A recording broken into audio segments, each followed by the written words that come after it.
Empezaré con una escritura en Proverbios 17:27 dice: El que ahorra sus palabras tiene sabiduría, de espíritu prudente es el hombre entendido. En los dos videos anteriores hablaba sobre conocer nuestra verdadera identidad y tener conocimiento de nuestra mente humana y espiritual. Ahora les hablaré del poder e impacto que tienen nuestros pensamientos, palabras y actos en nuestra vida presente y futura. Porque no se puede lograr una evolución espiritual si no se tiene la visión interior de qué y quiénes somos realmente, detrás de la fachada que presentamos al mundo.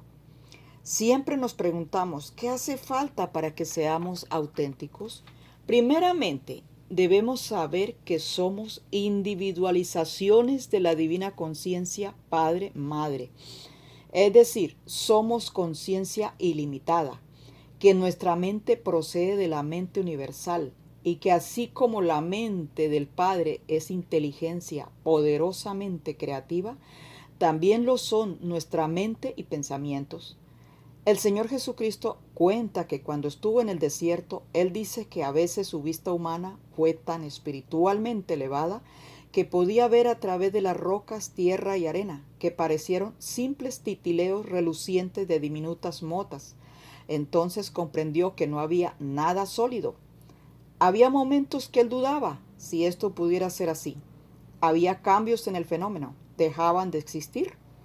Él comprendió que los pensamientos llenos de convicción podían efectuar cambios en el titileo de motas, o lo que llamamos partículas de carga eléctrica.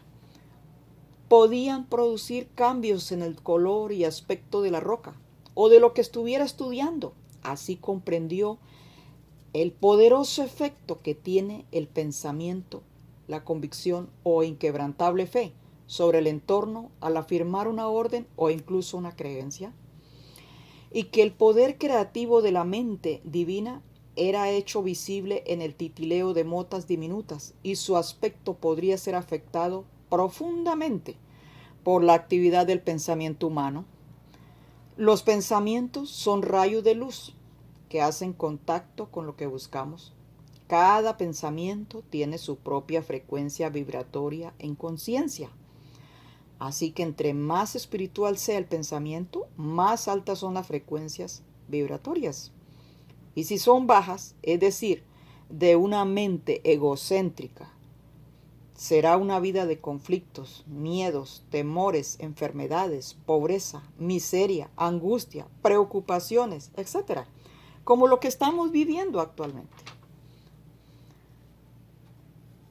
Los judíos tenían o tienen la tradición estricta de lavar las copas antes de beber en ellas.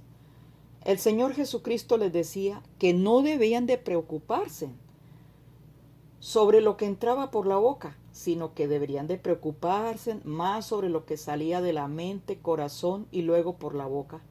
Él sabía que la enfermedad procedía de las mentes y corazones de personas iracundas, egocéntricas, para después propagarse por la división de sus células. Pues estas formas de conciencia semejantes se magnetizan. Es decir, dos cosas semejantes se atraen. Ejemplo, piensa gato. Y si visualizamos lo que significa, veremos que nuestros pensamientos se sintonizan con la especie felina. Y si pensamos conciencia divina, universal, con la comprensión lo que significa, de seguro que nuestros pensamientos se dirigen a la conciencia divina. Ahora, estas formas de conciencia se expresan en palabras, no son visibles, pero son específicas entidades del ser, es decir, tienen vida propia. El Padre, que es el poder creativo vida, es quien tiene todos los planes y designios de la creación, los cuales son formas de conciencia, que a la vez se llaman palabras, puesto que cada palabra significa una forma muy especial de conciencia del poder creativo, Padre. De ahí que la palabra original en la divina conciencia, Padre, se manifiesta en el mundo visible continuamente. Entonces, como dice en Hebreos 11:3, Por la fe entendemos haber sido constituido el universo por la palabra de Dios, de modo que lo que se ve fue hecho de lo que no se veía. También en Deuteronomios 11, 18 y 30, 14 dice: Por tanto, pondréis estas mis palabras en vuestro corazón y en vuestra alma, y las ataréis como señal en vuestra mano, y serán por frontales entre vuestros ojos. Porque muy cerca de ti está la palabra, en tu boca y en tu corazón, para que la cumplas. Es decir, la llevemos a la acción, la ejecutemos. Entonces, vemos que la palabra es conciencia, es energía, es un poder muy poderoso que construye o destruye. Vemos otra de las experiencias que tuvo el Señor Jesucristo.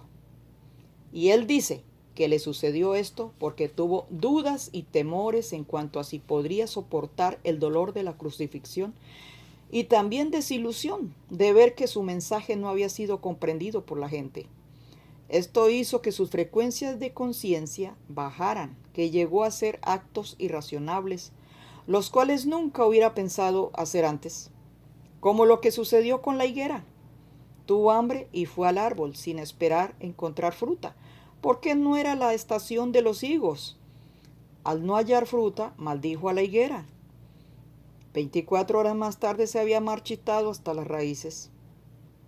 Él dice que fue una experiencia terrible, que era la primera vez que sus palabras habían causado daño. Sin embargo, demostró claramente a sus discípulos el poder del pensamiento, para bien o para mal, que entre más espiritualmente evolucionada esté una persona, mayor es el impacto de sus palabras en el medio ambiente. También les dijo a sus discípulos que se había comportado sin pensar, como lo hace el ser humano, que teniendo grandes esperanzas no consigue lo que quiere, pues muchas veces reacciona con enojo, lágrimas y palabras hirientes, de desear mal o maldecir a una persona o al ambiente que le rodea. Con esto les dijo que deberían de ser muy conscientes, responsables, es decir, de sus pensamientos, palabras, deseos o imaginaciones, que no deberían guardar rencor contra los demás, sino que deberían perdonar rápidamente, o de lo contrario podrían hacer mucho daño a aquellos contra quienes sientan resentimientos, y que lo cual se les devolvería en su debido tiempo como la cosecha de su siembra. Según se siembra, se cosecha. Él sabía que lo que había hecho a la higuera con seguridad se le regresaría de alguna manera u otra, como lo que sucedió, que fue maldecido, torturado hasta la muerte. No olvidemos que nuestros pensamientos, palabras y actos crecen en magnitud y fuerza día tras día, tomando forma exterior, igual que las semillas de las plantas. Entran en la tierra y crecen, tomando formas cada vez más grandes como los tallos, hojas, flores y fruto, cada día que pasa. Así es con nuestros pensamientos. Son semillas que con el tiempo germinan, crecen para después dar fruto. Son el origen de todo nuestro bien o mal. Y si algo malo nos llega, no miremos al vecino para ver de dónde procede, sino que miremos dentro de nuestros corazones. ¿Cuál fue la última vez que estuvimos riñendo con alguien y lanzamos pensamientos destructivos? Ese fue el momento cuando nació nuestro presente pensar. Así que por lo que debemos hacer como dice Colosenses 3:17, y todo lo que hacéis, sea de palabra o de hecho, hacedlo todo en el nombre del Señor Jesús, dando gracias a Dios Padre por medio de Él. El Señor Jesucristo dice que recordemos en todo momento que nuestros pensamientos, palabras y actos no solamente son de interés para nuestra vida futura, sino que también afecta a la gente con quienes nos relacionamos y al ambiente. Así que entonces nuestras palabras deben de ser como dice Colosenses 4:6. Sea vuestra palabra siempre con gracia, sazonada con sal, o sea, con conocimiento, para que sepáis cómo debéis responder a cada uno. Porque si tenemos una conciencia de crítica, irritable, destructiva, de temor y miedo, es lo que estamos viviendo actualmente.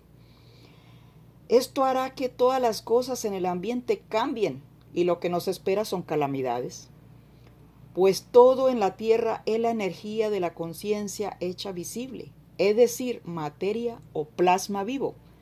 Así que con nuestros pensamientos alimentamos o destruimos lo que hay en el ambiente. Hay que preguntarnos, ¿qué estamos haciendo a la familia, hogar y al ambiente? Como dijo el Señor Jesucristo, vosotros mismos contribuid a la formación de vuestras mañanas y las mañanas de todos aquellos que os rodean. Imprudentemente la gente utiliza su mente, pues con sus pensamientos y palabras arruinan sus vidas y la vida de otros. Si continuamente culpa y juzga a otros, al final experimenta algún tipo de crisis, física o emocional, como mala salud, conflictos, miserias, sufrimientos, etc. Cada uno es maestro de su destino. Se cosecha lo que se siembra. El Señor Jesucristo dice que debemos despertar al enorme regalo que tenemos en la cabeza, el don de pensar de manera inteligente y creativa, y sobre todo ser conscientes de la gran responsabilidad que tenemos al usar nuestra mente. Pues el hombre con su pensar erróneo y pensamiento equivocado se aparta del Padre en su interior. Así que hay que tener un verdadero arrepentimiento y luego mediante una purificación mental, emocional, es así como podemos volver a encontrar el camino de regreso y hacer contacto con el Divino Padre, Madre. Cuando el Señor Jesucristo estuvo en el desierto, Él dice que fue un tiempo de purificación mental, más que físico. Es decir, que todos sus pensamientos, creencias y actitudes, arrogancia y rebeldía, fueron poco a poco limpiándose de su conciencia, mientras recibía visiones y revelaciones que le fueron mostradas sobre la verdadera naturaleza del Divino Padre. Entonces, si nos centramos en la forma de amar, aceptar y trabajar con alegría en el corazón, pues vayamos donde vayamos, estaremos derramando una conciencia de fuerza, bendición y crecimiento. Pero no olvidemos siempre que se cosecha lo que se siembra. Nuestra vida es un estado de conciencia en la cual los pensamientos y sentimientos están depositados como en una caja fuerte. Dejemos que la aceptación, el servicio, compasión y amor sean el acero del que está hecho la caja.